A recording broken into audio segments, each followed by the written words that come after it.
Why do some patient outcomes stay with us for weeks? And then we struggle to accept when patients ghost, leave, or don't follow our recommendations. In this episode, I'm unpacking the number one leadership skill in medicine, learning how to care deeply without being attached to the outcome. And I'll also pull some favorite scripts from deep inside my Catalyst Studio archives, and you'll learn how you can help practice reframing so you stay compassionate and not start getting bitter and burned out. Welcome to The Catalyst Way, the podcast for women clinicians ready to clear the chaos and create space to flourish. I'm Dr. Lara, a former burned out family practice doctor turned mentor, author, and professional calendar whisperer. I help women in medicine reclaim time, trust their intuition, and build practices that actually fit their lives. Each week, you'll get practical tools, creative strategies, and tiny shifts that help you color outside the lines and paint a work-life masterpiece of authentic, aligned joy. Hey, Catalyst. As you know, every episode starts with a story. This one is hot off the press. It literally just happened yesterday. Here I was walking to my gym. I do this every day. And if you aren't familiar with my town, I would like to say it is the cutest Midwest town you will ever see. Monroe, Wisconsin has streets lined with trees and beautiful yards and an amazing downtown that Norman Rockwell himself must have planned out. Because there are cute little shops. There's little lantern lights. On the holiday seasons, we have string lights of Christmas lights. There's always evolving decoration. We have beautiful plants and flower pots that are perfectly curated by the Women's Club of Monroe. It's a true community effort. There's always summer festivals and fall festivals and Christmas festivals. And well, not to be the ambassador of Monroe, but it is a beautiful town, especially if you want to embrace this European style walkable villa. And so I've been really consciously in 2026 trying to diminish my gas mileage and use my feet as much as possible. That means that I've been walking to and from to this gym every day. And as humans do, we happen upon a pattern of the path that we go.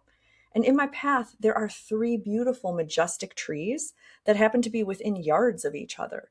I mean, these trunks are so large, I can't even hug them. And so I always stop on my way and just marvel at how tall they are, how their branches extend beyond the sidewalks and into the street. And I think, my goodness, they were here long before Google reviews, AI, and any kind of internet had befallen this small town of Monroe, Wisconsin. And every time I walk by them, I high five them and I just say, hi, tree. You know, it's just my little way of greeting these beautiful pieces of nature and the art that they have within. I mean, you'll see squirrels and cardinals and crows nestled in their branches, and they're just part of the whole ecosystem that we're living in. Well, yesterday I was walking to the gym and I high-fived the first tree, and then I looked and the second tree was gone. There was a freshly cut stump in the place of where that tree was. And I was really surprised at how I felt. I felt this instant clenching inside my body, like this deep grief. I mean, I wasn't ready for this. The tree looked healthy. I didn't see any signs of disease, but I'm not an arborist, so who knows? And I was just sort of, I don't know, a little bit angry. Why didn't they tell me? Why couldn't I prepare for this? I would have said goodbye. I mean, I didn't know that 2 days ago would have been the last time that I ever high-fived this majestic tree. And so in the remaining part of my walk, I started thinking about all those times that endings happen to us and we aren't even prepared, right? Like you're eating the last bit of your candy and the movie hasn't even started yet.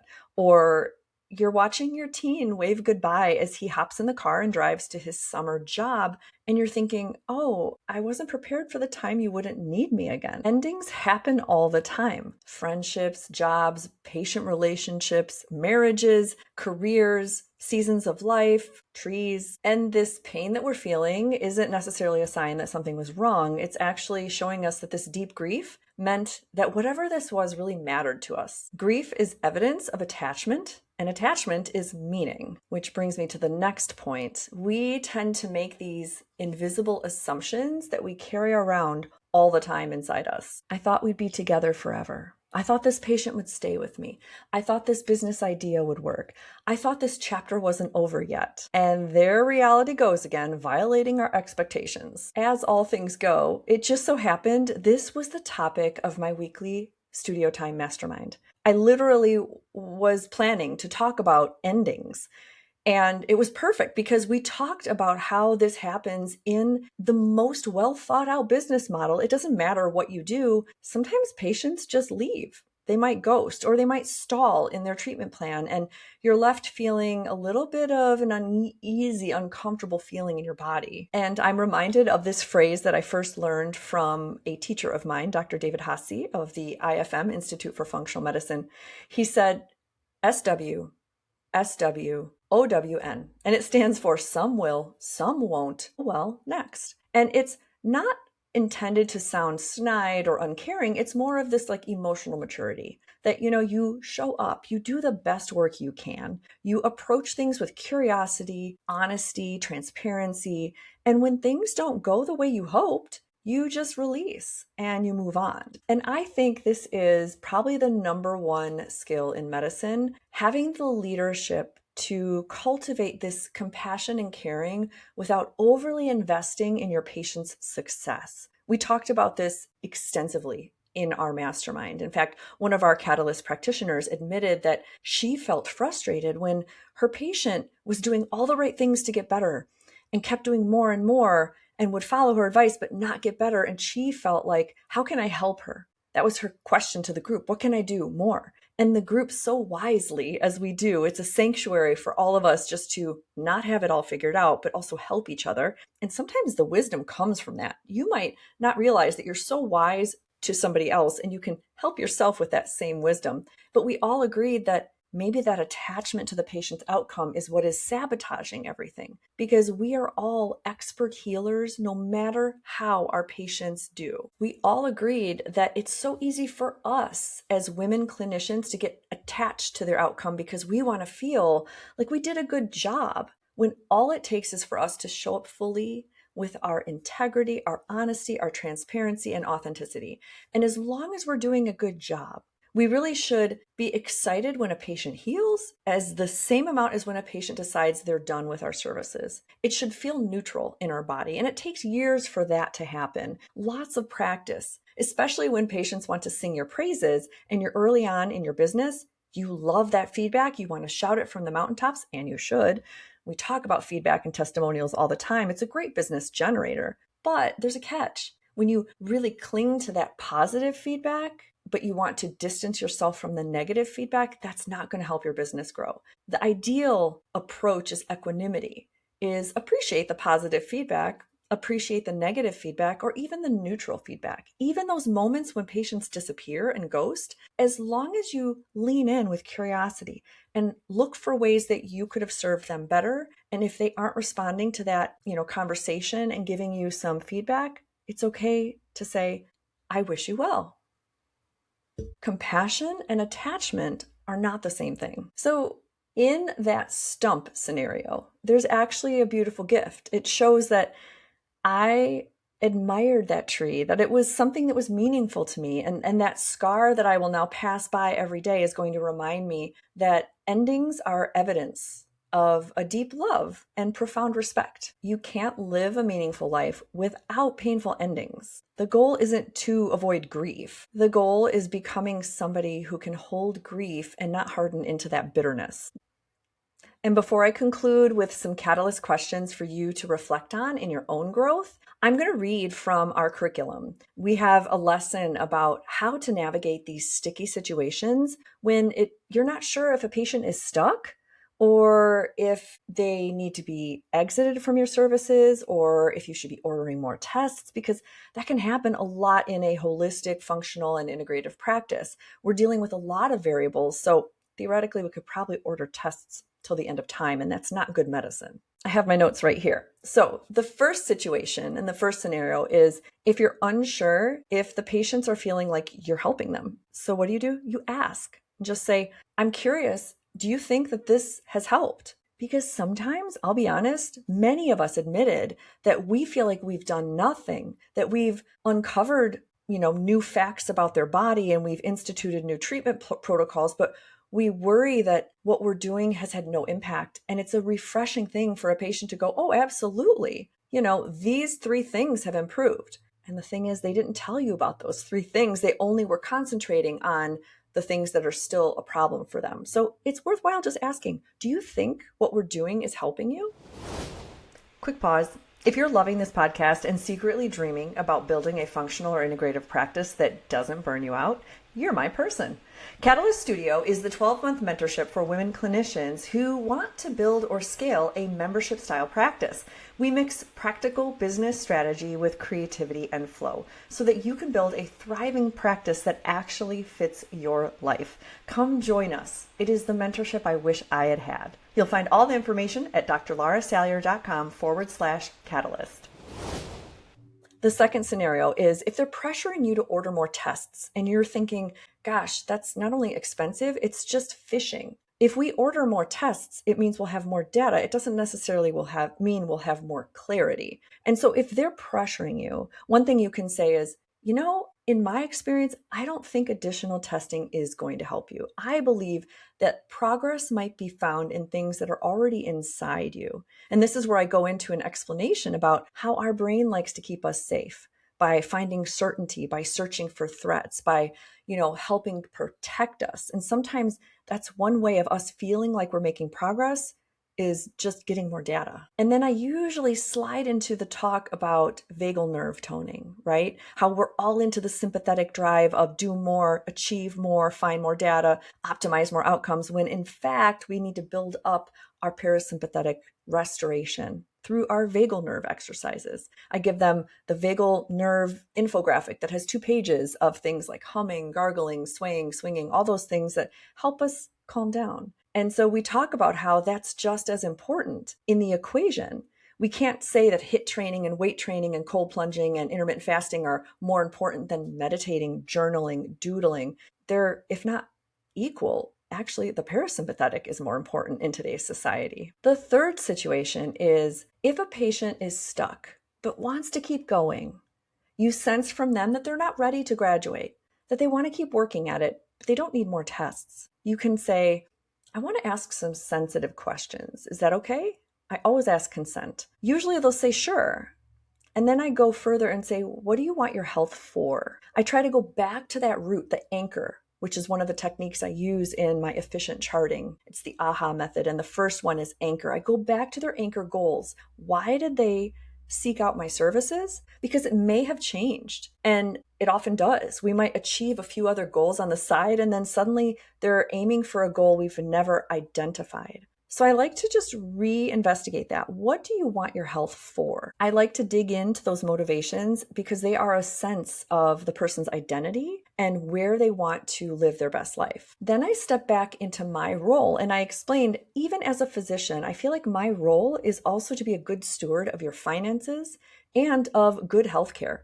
And that might mean that the answer isn't inside our services. I may have reached my end of what I think is going on or what I can help you with. And as a good steward, I will refer you to somebody else. So we start to talk about what is still missing, what kind of gaps are there that maybe I can't help them with. If we can't come up with anything at that point, then what I do is I like to rewrite their timeline. So originally they have like 3 months to work with me and we're working towards 3 to 4 goals. And if we've identified different goals, or maybe they're the same, we then renegotiate the timeline. What would feel acceptable to you? What would be some symptoms of improvement that you feel are significant?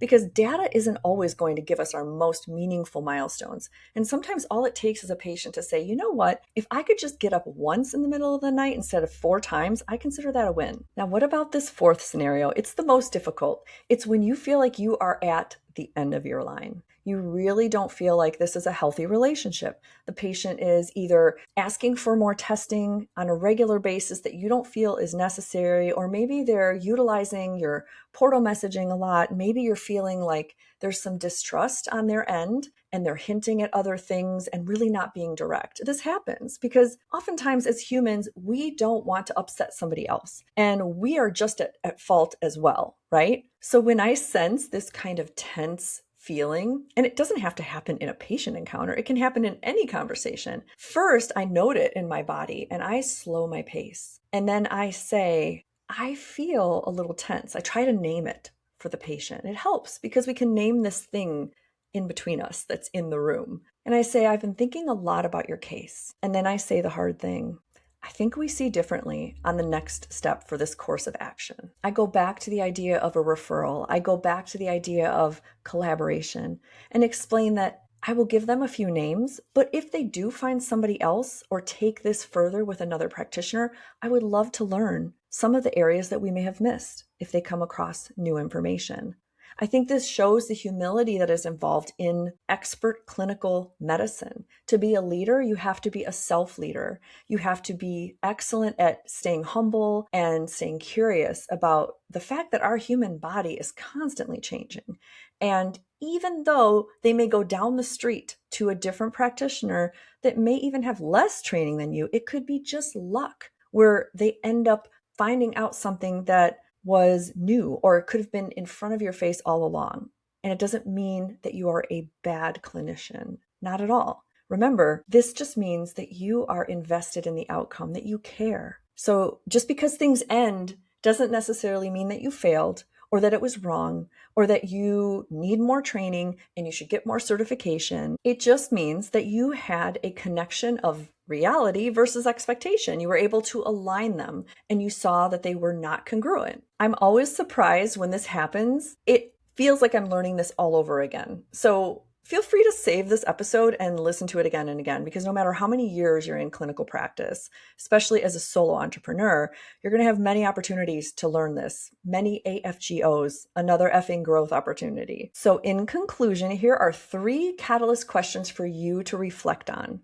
Feel free to open up your notes app on your phone if you're walking or if you have a journal nearby. Go ahead and write these down. Number 1, what ending am I resisting right now? Is it in your professional world? Is it a service line that you thought would take off and really nobody's buying? Is it a friendship that feels like it's slightly more toxic than you'd like? What ending are you resisting? Number 2, what expectation did I have that reality didn't honor? This is tricky because it requires some self-reflection where you have underlying invisible assumptions that you are carrying. For example, I thought the tree would always be there. For example, I somehow didn't imagine my last born child would eventually leave the nest and be self-sufficient.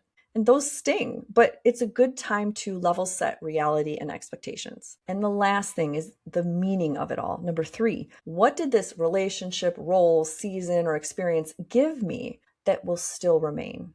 There's always a deep lesson, a deep meaning, and that's for you to decide. So as I walked back home from the gym yesterday, I patted those 2 trees that were remaining a little bit longer with some intentionality. And I felt like I was just cherishing them in a different way, because that's the thing about endings. Sometimes we don't know we're experiencing the last time until it already happens. And that's important to make note of that. It's a beautiful reason to pay attention and stay mindful. And doing this in your practice can be very rewarding because, like I say, nothing grows you more than owning your own practice and helping patients heal along their journey. Thank you for listening. I love making your life easier and more inspirational with quick tips that catalyze massive impact. If you'd like more, go to drlarasalyer.com/inspire, and you can take the quiz to get a decoder key with a ton of resources that are free that help you at exactly the stage you need. Thanks again for listening, and go to drlarasalyer.com/inspire. And thanks for coloring outside the lines. Thanks for listening to The Catalyst Way, where we clear the chaos and create space to flourish in medicine and life. If today's episode lit a spark in you, your next step is to go take the Catalyst Archetype quiz. It's fun, free, and freakishly accurate. Go to drlarasalyer.com/create. In less than 5 minutes, you'll uncover your burnout risk, your creative strengths, and work rhythms that energize you. Because it's not about finding a perfect plan, but rather flowing with the one that fits you.